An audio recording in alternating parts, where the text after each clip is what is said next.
تو خواجہ صاحب نے ایک نظر دیکھا، پھر بولے آ گئی تم، میں تمہارا ہی انتظار کر رہا تھا۔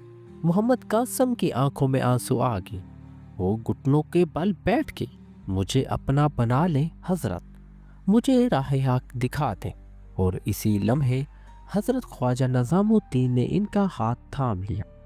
یہ تھا بیعت کا وہ مقدس لمحہ جب مرشد اور مرید کا رشتہ قائم ہو، آپ کی چلہ کشی اور 40 راتوں کی عبادت۔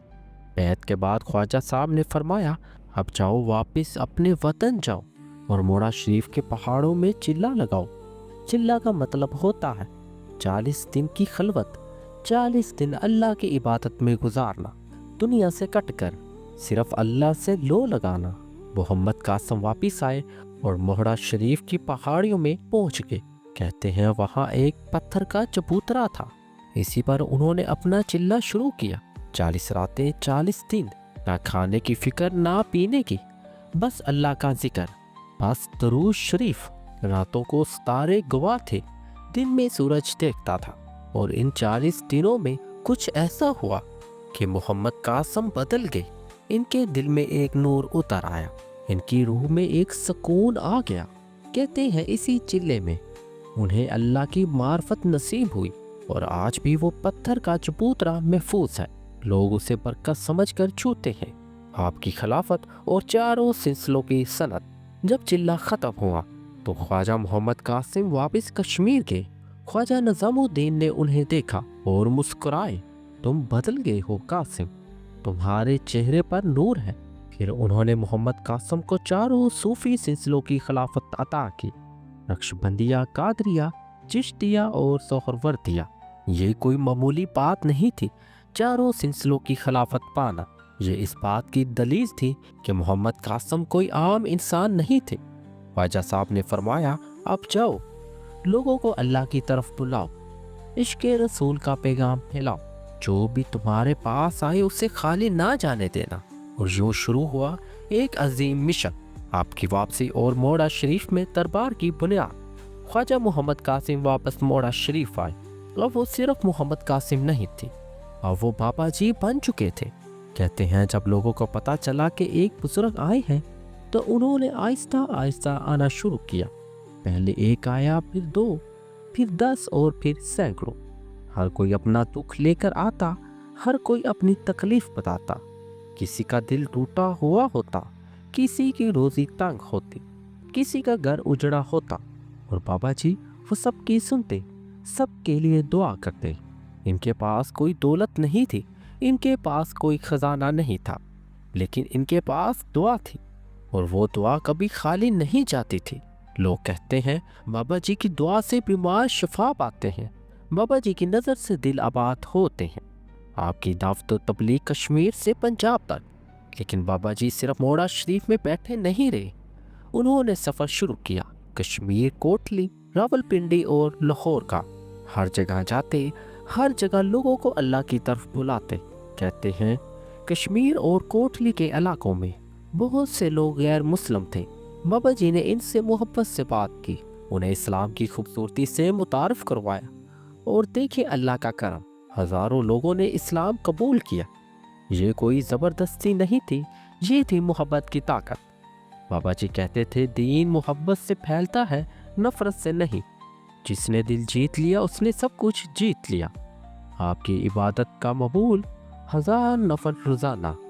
آپ بات کرتے ہیں بابا جی کی عبادت کی، لوگ سوچتے ہیں کہ بزرگ پاس بیٹھے رہتے ہیں اور لوگ آ کر ان سے برکت لیتے ہیں، لیکن حقیقت اس سے بہت مختلف تھی۔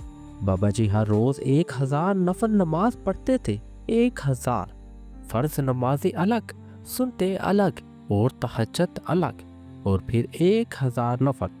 کہتے ہیں رات کا بیشتر حصہ وہ نماز میں گزارتے، تہجد کی نماز میں اتنا روتے کہ داڑھی آنسوں میں بھیگ جاتی۔ قرآن کی تلاوت، درود شریف اور ذکر الہی، یہ ان کی زندگی تھی۔ آپ کے مریدین کی تعداد 20 لاکھ سے زیادہ تھی۔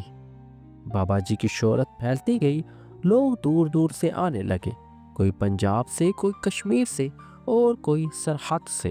سب اپنے دل کی ورانی لے کر آتے اور بابا جی سب کے دل آباد کر دیتے۔ کہتے ہیں ان کے مریدوں کی تعداد 20 لاکھ سے زیادہ تھی، ان میں سے 70,000 کو انہوں نے خلافت دی، یعنی ان لوگوں کو اجازت تھی کہ وہ بھی لوگوں کی تربیت کریں، اور ان 70,000 میں سے 750 ایسے تھے جنہیں ثابت طریقت کا درجہ ملا۔ یہ کوئی چھوٹی بات نہیں، یہ ایک تحریک تھی، یہ ایک انقلاب تھا، آپ کی تعلیمات جو آج بھی زندہ ہے۔ بابا جی کیا کہتے تھے، ان کی کیا تعلیمات تھیں، آئیے کچھ باتیں سنیں۔ آپ کی تعلیمات تھی محبت کی۔ آپ کہتے تھے اللہ سے محبت کرو، اللہ کے رسول سے محبت کرو، ہر مخلوق سے محبت کرو۔ بابا جی کہتے تھے دین کی بنیاد محبت ہے، نفرت سے کچھ حاصل نہیں ہوتا۔ لوگوں کی خدمت کرو اور غریبوں کا سہارا بنو، بیماروں کی عیادت کرو۔ وہ کہتے تھے اللہ کے بندوں کی خدمت اللہ کی عبادت ہے، مشکلات میں صبر کرو اور اللہ پر بھروسہ رکھو، ہر مصیبت کے پیچھے ایک حکمت ہے۔ اللہ کو یاد کرتے رہو، زبان سے، دل سے اور روح سے، ذکر سے دل زندہ ہوتے ہیں۔ آپس میں محبت سے رہو، مسلمانوں میں تفرقہ نہ ڈالو، سب ایک ہیں، سب بھائی ہیں۔ آپ کا وصال با کمال اور ایک رات کی کہانی۔ آپ آتے ہیں ایک رات کی طرف جو موڑا شریف کی تاریخ میں سب سے اہم رات ہے، 20 نومبر اور 1943 عیسوی، بامقام 12 ذی القعدہ 1362 ہجری۔ یہ رات تھی جب بابا جی اس دنیا سے رخصت ہوئے۔ کہتے ہیں اس سے کچھ دن پہلے بابا جی نے اپنے قریبی لوگوں سے کہا میری رخصتی کا وقت قریب ہے۔ لوگ رونے لگے لیکن بابا جی مسکرا رہے تھے۔ رونا کیسا، میں تو اپنے محبوب سے ملنے جا رہا ہوں۔ اور پھر وہ رات آئی، 20 نومبر کی رات۔ بابا جی نے عشاء کی نماز پڑھی، پھر تہجد کے لیے اٹھے، بہت دیر تک عبادت کی۔ کہتے ہیں اس رات ان کی عبادت میں ایک خاص کیفیت تھی، جیسے کوئی اپنے محبوب سے آخری بات کر رہا ہو۔ صبح ہوئی، فجر کی نماز پڑھی اور پھر آہستہ آہستہ بابا جی نے آنکھیں بند کر لی۔ روح نے جسم کو چھوڑ دیا اور اڑ گئی اپنے رب کے پاس۔ آپ کی عمر تھی تقریباً 98 سال۔ اتنی لمبی عمر، اتنی بڑی زندگی۔ خبر پھیلی تو لوگ دوڑے آئے، ہزاروں لاکھوں لوگ، سب رو رہے تھے جیسے ان کا اپنا باپ چل بسا ہو۔ آپ کے جنازے مبارک کی 3 بار نماز۔ اگلے دن جنازہ تھا لیکن اتنی بھیڑ تھی کہ ایک بار سب شریک نہیں ہو سکتے تھے۔ تو کیا ہوا؟ نماز جنازہ 3 بار پڑھائی گئی، پہلی بار، پھر دوسری بار اور پھر تیسری بار، تاکہ ہر کوئی اپنے بابا جی کو الوداع کہہ سکے۔ اور پھر اسی جگہ دفن کیا گیا جہاں آج ان کا مزار مبارک ہے، موڑا شریف کی پہاڑیوں میں، وہیں جہاں انہوں نے چلہ لگایا تھا، وہیں جہاں ان کی روح کو سکون ملا تھا۔ کہتے ہیں جب انہیں قبر میں اتارا جا رہا تھا تو پوری وادی میں ایک عجیب سکوت چھا گیا، جیسے فطرت بھی ماتم کر رہی ہو۔ آپ کے مزار اقدس میں جہاں دل کو سکون ملتا ہے، آج جب آپ موڑا شریف جاتے ہیں تو سب سے پہلے نظر آتا ہے ایک خوبصورت مزار، سفید گنبد، سبز جھنڈے لہراتے ہوئے، چاروں طرف پہاڑ اور اندر سکون کا سمندر۔ مزار کے اندر داخل ہوتے ہیں تو ایک عجیب کیفیت طاری ہو جاتی ہے، دل میں ایک ٹھنڈک سی محسوس ہوتی ہے۔ کہتے ہیں جو یہاں دعا مانگتا ہے اللہ اس کی دعا سنتا ہے۔ ہر روز سینکڑوں لوگ آتے ہیں، کچھ دور سے اور کچھ قریب سے۔ کوئی اپنی پریشانی لے کر آتا ہے، کوئی شکرانہ ادا کرنے آتا ہے، اور سب کہتے ہیں یہاں آ کر دل کو سکون ملتا ہے، یہاں آ کر مشکلات آسان ہو جاتی ہیں۔ آپ کے سجادہ نشین اور روحانی وارث بابا جی کی وفات کے بعد ان کا روحانی سلسلہ جاری رہا۔ پہلے سجادہ نشین پیر محمد زاہد خان، بابا جی کے بیٹے، جنہیں محبت سے پیر خان صاحب بھی کہا جاتا تھا۔ کہتے ہیں وہ بھی اپنے والد کی طرح بہت روحانی تھے، بہت عاجز اور بہت نرم دل۔ انہوں نے 1943 سے 1993 تک سجادگی سنبھالی، 50 سال، اور ان 50 سالوں میں موڑا شریف کی شہرت اور بڑھ گئی، دربار اور وسیع ہوا۔ 9 دسمبر 1993 کو ان کا وصال ہوا۔ دوسرے سجادہ نشین پیر کیومرث بادشاہ، پیر خان صاحب کے بیٹے، جنہیں پیر بادشاہ بھی کہا جاتا تھا۔ کہتے ہیں ان کی شخصیت میں ایک خاص کشش تھی جو بھی ان سے ملتا متاثر ہو جاتا۔ انہوں نے 1993 سے 2008 تک خدمات سر انجام دی اور پھر 13 اگست 2008 کو وہ اپنے رب سے جا ملے۔ تیسرے اور موجودہ سجادہ نشین پیر اولیاء بادشاہ فاروق پیر بادشاہ کے بیٹے، جو اب موہڑا شریف کے سجادہ نشین ہیں۔ 2008 سے اب تک وہ اپنے بزرگوں کے مشن کو جاری رکھے ہوئے ہیں۔ ہر روز دربار میں لوگوں کی خدمت کرتے ہیں، ان کی پریشانیاں سنتے ہیں، دعائیں دیتے ہیں۔ کہتے ہیں کہ ان میں بھی اپنے بزرگوں کی روحانیت کی جھلک نظر آتی ہے۔ موہڑا شریف میں عرس مبارک 2 بار ہر سال۔ اب بات کرتے ہیں عرس مبارک کی۔ موہڑا شریف میں سال میں 2 بار عرس ہوتا ہے۔ پہلا عرس مئی کے آخری ہفتے میں، جب موسم بہار ختم ہو رہا ہوتا ہے، جب پہاڑوں پر ہریالی چھائی ہوتی ہے، اس وقت ہوتا ہے پہلا عرس۔ اور دوسرا عرس نومبر میں بابا جی کی وفات کی تاریخ پر 20-21 نومبر کو۔ یہ عرس زیادہ بڑا ہوتا ہے۔ دونوں عرسوں میں کیا ہوتا ہے؟ صبح سے شام تک روحانی محفلیں سجی رہتی ہیں، نعت خوانی ہوتی ہے، درود شریف پڑھا جاتا ہے، ذکر کی محفلیں ہوتی ہیں، قوالی گائی جاتی ہیں، لنگر لگتا ہے۔ ہزاروں لوگوں کے لیے، امیر ہو یا غریب، سب ایک ساتھ بیٹھ کر کھاتے ہیں۔ کہتے ہیں عرس کے دنوں میں موہڑا شریف جنت کا نمونہ بن جاتا ہے۔ ہر طرف محبت ہے، ہر طرف سکون ہے اور ہر طرف برکت ہے۔ لوگ کہتے ہیں عرس میں شرکت کرنا ایک الگ ہی تجربہ ہے، جو یہاں آتا ہے بدل جاتا ہے۔ عرس مبارک میں دنیا بھر سے لوگوں کی آمد۔ آج موہڑا شریف صرف پاکستان کا نہیں بلکہ پوری دنیا کا روحانی مرکز بن چکا ہے۔ برطانیہ سے لوگ آتے ہیں، امریکہ سے آتے ہیں، مڈل ایسٹ سے آتے ہیں اور یورپ سے بھی آتے ہیں، ہر جگہ سے، ہر ملک سے۔ کیوں؟ کیونکہ یہاں محبت ہے، یہاں سکون ہے، یہاں دعائیں قبول ہوتی ہیں۔ کہتے ہیں جو یہاں ایک بار آ جاتا ہے وہ بار بار آنا چاہتا ہے۔ یہ جگہ کوئی عام جگہ نہیں، یہ ایک جذبے کا نام ہے، یہ ایک محبت کا نام ہے۔ بابا جی کی تعلیمات جو آج بھی ضروری ہیں۔ آج کے دور میں جب دنیا میں نفرت بڑھ رہی ہے، جب لوگ ایک دوسرے سے دور ہو رہے ہیں، بابا جی کی تعلیمات اور بھی ضروری ہو گئی ہیں۔ بابا جی کہتے تھے محبت سے سب کچھ حاصل ہو جاتا ہے، نفرت سے کچھ نہیں ملتا۔ آج ضرورت ہے کہ ہم ایک دوسرے سے محبت کریں۔ مذہب، ذات، رنگ، نسل، یہ سب چھوٹی باتیں ہیں، اصل چیز ہے انسانیت۔ بابا جی کہتے تھے مسلمان آپس میں بھائی ہیں، تفرقہ نہ ڈالو، اتحاد سے رکھو۔ آج مسلمان آپس میں تقسیم ہے، کوئی یہ کہتا ہے، کوئی وہ کہتا ہے، لیکن بابا جی کا پیغام تھا ہم سب ایک ہیں۔ بابا جی کہتے تھے اللہ کے بندوں کی خدمت کرو، یہ سب سے بڑی عبادت ہے۔ آج ہمیں ضرورت ہے کہ ہم ایک دوسرے کی مدد کریں اور غریبوں کا سہارا بنیں اور بیماروں کی دیکھ بھال کریں، یہی اصل دین ہے۔ بابا جی کہتے تھے مشکلات میں صبر کرو، اللہ پر بھروسہ رکھو۔ آج جب مشکلات آتی ہیں تو ہم گھبرا جاتے ہیں، لیکن بابا جی کا پیغام ہے صبر کرو، ہر مشکل کے بعد آسانی ہے۔ جو لوگ موہڑا شریف کے ہیں وہ سب ایک بات کہتے ہیں، یہاں کا ماحول الگ ہے۔ کیسے؟ پہاڑوں کے درمیان بسا یہ چھوٹا سا قصبہ، جہاں شور شرابہ نہیں، جہاں آلودگی نہیں، بس سکون ہے، بس برکت ہے۔ صبح کو جب سورج نکلتا ہے تو پہاڑوں پر سنہری روشنی پڑتی ہے، دربار کا گنبد چمکنے لگتا ہے اور اذانوں کی آواز گونجتی ہے۔ شام کو جب سورج ڈوبتا ہے تو آسمان نارنجی رنگ میں رنگ جاتا ہے، پرندے چہچہانے لگتے ہیں اور دربار میں ذکر کی محفلیں شروع ہو جاتی ہیں۔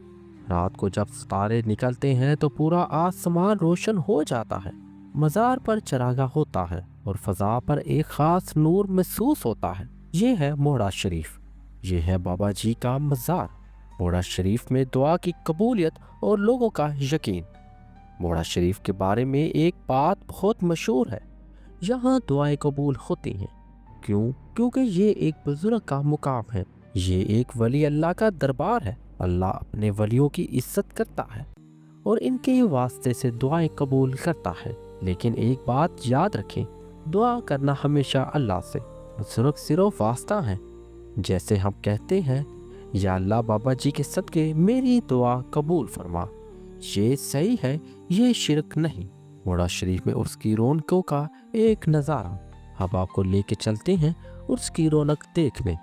تصور کریں نومبر کی ٹھنڈی صبح، موڑا شریف میں ہزاروں لوگ جمع ہیں، ہر طرف سے لوگ آ رہے ہیں، کوئی بسوں میں، کوئی گاڑیوں میں، کوئی پیدل۔ سب کے چہروں پر ایک خاص نور ہے، سب کی آنکھوں میں چمک ہے۔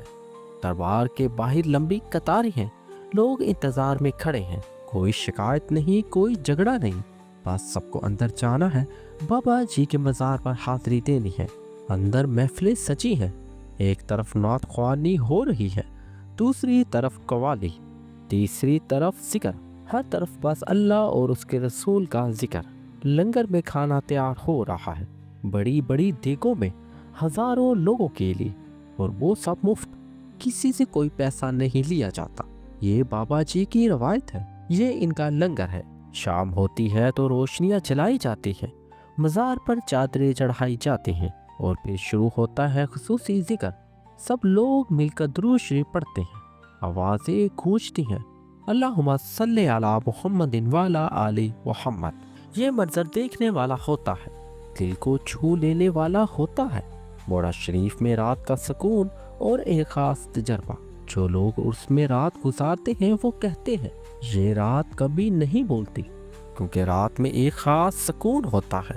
لوگ دربار میں بیٹھے رہتے ہیں، کوئی نماز پڑھ رہا ہے، کوئی قرآن کی تلاوت کرتا ہے، اور کوئی خاموشی سے بیٹھ کر دعا کرتا ہے، اور فضا میں ایک نور محسوس ہوتا ہے۔ کہتے ہیں کچھ لوگوں نے خواب میں بابا جی کو دیکھا ہے، کچھ کو الہام ہوئے ہیں۔ یہ سب اللہ کا فضل ہے، بابا جی کا پیغام امن۔ آج اب دنیا میں اتنا فساد ہے، اتنی نفرت ہے، اتنا تفرقہ ہے، بابا جی کا پیغام اور بھی اہم ہو جاتا ہے۔ امن چاہیے تو محبت کرو، سکون چاہیے تو نفرت کو چھوڑ دو۔ آج ضرورت ہے کہ ہم ایک دوسرے کو برداشت کریں، ایک دوسرے کی عزت کریں، ایک دوسرے کی مدد کریں، ایک دوسرے سے محبت کریں۔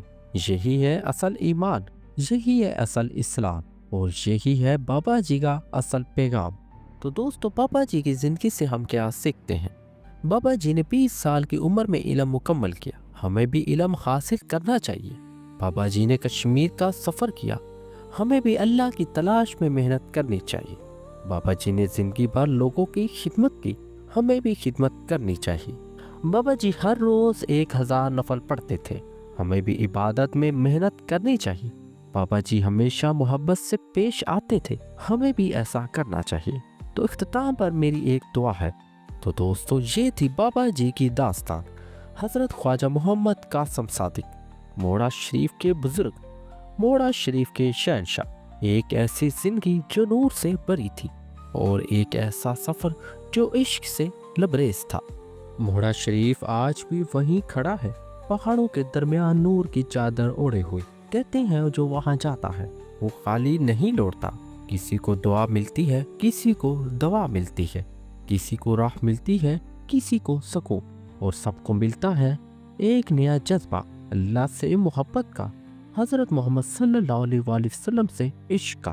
یہی ہے بابا جی کا اصل فیض، یہی ہے ان کی حقیقی میراث۔ اللہ کرے کہ ہم سب ان کے نقش قدم پر چلیں، اللہ کرے کہ ہمارے دلوں میں بھی محبت بڑھ جائے۔ تو دوستو، اگر آپ کو یہ کہانی پسند آئی تو ضرور ویڈیو کو لائک کریں، یہ ہماری حوصلہ افزائی ہے، اور اپنے دوستوں اور رشتہ داروں کے ساتھ بھی یہ ویڈیو شیئر کریں، اور بیل آئیکن کو دبا لیں تاکہ ایسی ویڈیو آپ تک پہنچتی رہیں، اور سبسکرائب کرنا نہ بھولیں، اور کمنٹ میں بتائیں کہ کیا آپ موڑا شریف کبھی گئے ہیں، کیا آپ کا کوئی خاص تجربہ ہے، آپ کو یہ کہانی کیسی لگی۔ اور ہاں، اگر آپ چاہتے ہیں کہ ہم کسی اور بزرگ کی کہانی بیان کریں تو کمنٹ میں ضرور بتائیے گا۔ انشاءاللہ نیکسٹ ویڈیو میں ایک نیکسٹ ٹاپک کے ساتھ ملاقات کرتے ہیں۔ تب تک اپنا اور اپنے پیاروں کا بہت سارا خیال رکھیں۔ اللہ حافظ۔